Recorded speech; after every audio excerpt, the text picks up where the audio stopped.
Well, in western North Carolina, a lot of communities can still feel the destruction left by Hurricane Helene. The Black Mountain region took some of the worst of it, and people in Swannanoa were stranded in their homes for days from flooding. This is even well after Helene dissipated. And on top of that, almost 1 million customers in the state were left in the dark without power. Now, to put things in perspective, Hurricane Helene made landfall in September of 2024, and this is what people in Swannanoa are dealing with to this day. This video was actually shot just 3 weeks ago, if you can believe that. We're in a new hurricane season now, but that, of course, doesn't mean that we're forgetting about those who are still recovering. I'm joined now by Shawn Hendrix, who is a disaster relief responder and survivalist. He's done just nonstop work to help communities after Helene. Shawn, I've been following you on Twitter ever since you kind of blew up after this huge disaster. You guys have done just so much work for the community. Can you talk about how you first got involved with this? Yeah, it was not intentional. I just got a call. People needed Starlinks, and somebody had them and they could deliver them, but no one was able to get up there and get them distributed. So I went up there, and as we were distributing them, I basically messaged on X and said, "Hey, Elon, please make these free. This is killing us trying to get these accounts set up." And he replied and retweeted me and said, "Yeah, it'll be free for the whole disaster zone." And kind of the rest was history.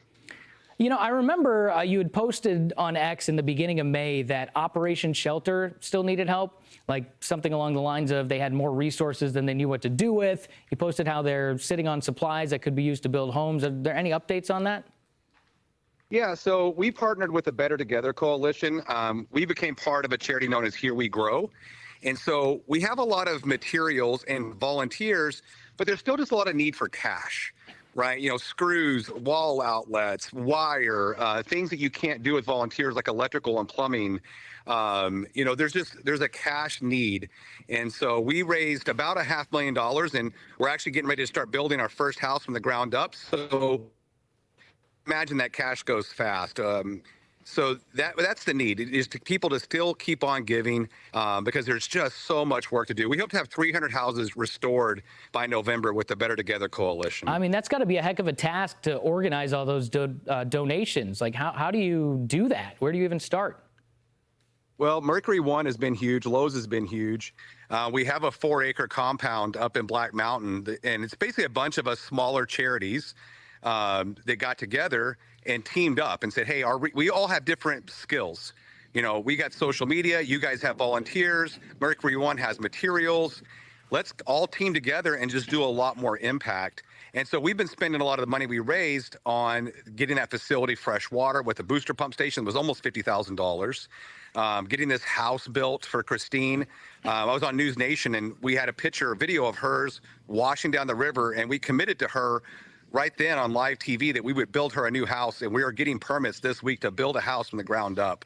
So there's still so much great stuff happening up there, but the money is dried up. It's just a trickle now, and we're just now getting going on these big projects, and we know we're going to run out, but we just got to trust God that people will be generous and continue to give to this area.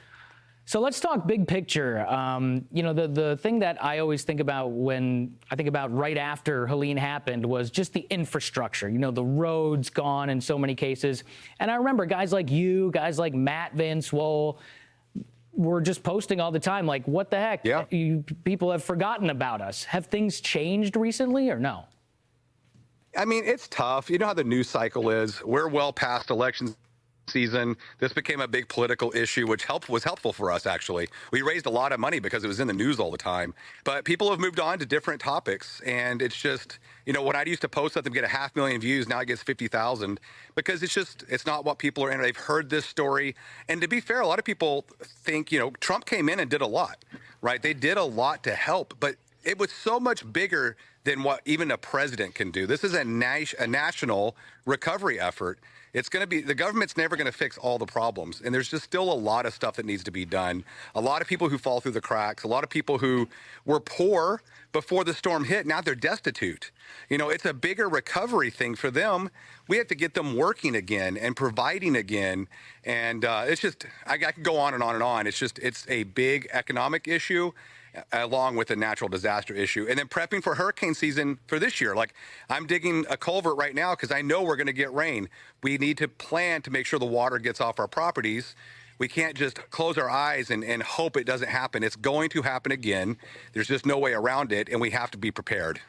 Yeah, I imagine going through this experience kind of prepares you for the possibility of something like that happening in the future. Hey, listen, Shawn, thanks a lot for the time tonight. I appreciate it. Thanks for everything you do. I mean, you've been so essential to the recovery there. We'll do this again at some point. Thank you. I appreciate it. Thank you so much.